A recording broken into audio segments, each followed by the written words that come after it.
అయితే బాగుందన్న అంటే కొరటాల శివ గారు ఏదైతే మైనస్ అయ్యి ఎంతైతే ట్రోల్ చేశారో ఈ సినిమా తర్వాత కొంచెం ఆయన చాలా మెచ్చుకుంటారు. ఆయన రాసుకున్న డైలాగులు కానీ టేకింగ్ అని నాకు చాలా బాగా అనిపించింది. కథ రొటీన్ అయినా సరే రాసుకున్న టేకింగ్ డైలాగులు సీన్స్ అయితే మాత్రం బాగుందన్న. బట్ ఇందులో ఎన్టీఆర్ గారు ఫస్ట్ హాఫ్ అయితే మాత్రం ఒక ఓసకోత ఊరమాసాన్ని చెప్పుకోవచ్చు. ఎమోషన్ సీన్స్ లో కావచ్చు, ఆయన బీజిఎం కావచ్చు, విజువల్ ఎఫెక్ట్స్ కావచ్చు చాలా బాగున్నాయి. ఇంకా మన అనిరుద్ధ్ ఇచ్చిన బ్యాక్గ్రౌండ్ స్కోర్ అయితే మాత్రం సూపర్ అనమాట. సినిమాకి ప్రతి ఫ్రేమ్ లో ఎలివేషన్ ఇచ్చిన బ్యాక్గ్రౌండ్ కూడా నిజంగా కూర్చోమని చెప్పేస్తే చాలా బాగా అనిపించింది అనమాట. నిజంగా ఆ బీజిఎం అయితే జైలర్ తర్వాత ఆ రేంజ్ బీజిఎం అనుకోవచ్చు. ఇంకా కొరటాల శివ గారు చెప్తున్నారు, కొరటాల శివ గారు ప్రాణం పెట్టారు సినిమాకి. ఎందుకు లేట్ అయింది ఏంటంటే చాలా మంది ట్రోల్ చేశారు. బట్ ట్రోల్ చేసిన దానికి మించి ఇచ్చాడని అనిపించింది.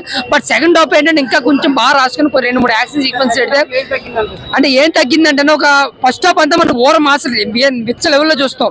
బట్ సెకండ్ హాఫ్ వచ్చేటికి ఏంటంటే ఏదో కామెడీ జరుగుతుంది నవ్వాలి కదా అన్నట్టుగా మనకు అనిపిస్తుంది. అంటే ఏదో తక్కువ వెళ్తుంది మన సినిమాలో, ఏదో వెళ్తుంది అనిపించింది.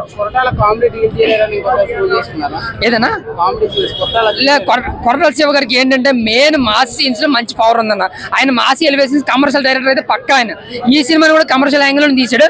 బట్ కామెడీని ఏదో పెట్టాలి కాబట్టి కావాలని రాసుకున్నట్టు కాకుండా ఏదో న్యాచురల్ గా అక్కడక్కడ పండింది అంతే. జాన్వీ కపూర్ అయితే వేస్ట్ సినిమాకి కేవలం ఒక చుట్టముల్లే సాంగ్ కోసమే పెట్టుకున్నారు ఆవిడని. మరి సెకండ్ పార్ట్ లో ఏమైనా ఉంటుందో చూడాలి. అంటే సెకండ్ పార్ట్ ఏంటన్నా ఇప్పుడు మనకి ఫస్ట్ హాఫ్ అయితే ఓవర్ మాస్ లుక్ కదా సూపర్ ఉంటుంది ఫస్ట్ హాఫ్ అయితే. బట్ సెకండ్ హాఫ్ వచ్చేటికి ఏంటంటే కథను మధ్యలో ఆపేశారు. చెప్తాను సెకండ్ పార్ట్ ఉన్నాను కాబట్టి దాని క్లైమాక్స్ నచ్చిందా నచ్చదని కాదు, సెకండ్ పార్ట్ లెక్కలోకి తీసుకోకూడదు. బట్ ఫస్ట్ హాఫ్ వరకు అయితే మాత్రం గూస్ బంప్స్ అని చాలా ఎంజాయ్ చేస్తారు.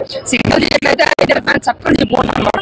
నాకైతే బాగా అనిపించింది. ఒక బాహుబలి రేంజ్ లో మనకు సెకండ్ పార్ట్ లీడ్ అయితే ఇచ్చారు, చాలా బాగుంది. మరి ఫ్రీ క్లైమాక్స్ అయితే ఫస్ట్ హాఫ్ లో ఏదైతే వైపు ఉందో అదే హైప్ మళ్ళీ మనం free climax free climax final గా వన్ వర్డ్ లో చెప్పాలంటే 6 ఏళ్ళ తర్వాత ఎన్టీఆర్ ఫ్యాన్సే కదా ప్రతి ఒక్కరు చూసే సినిమా దేవర ఓర మాస లుక్ అన్న అంతేనా.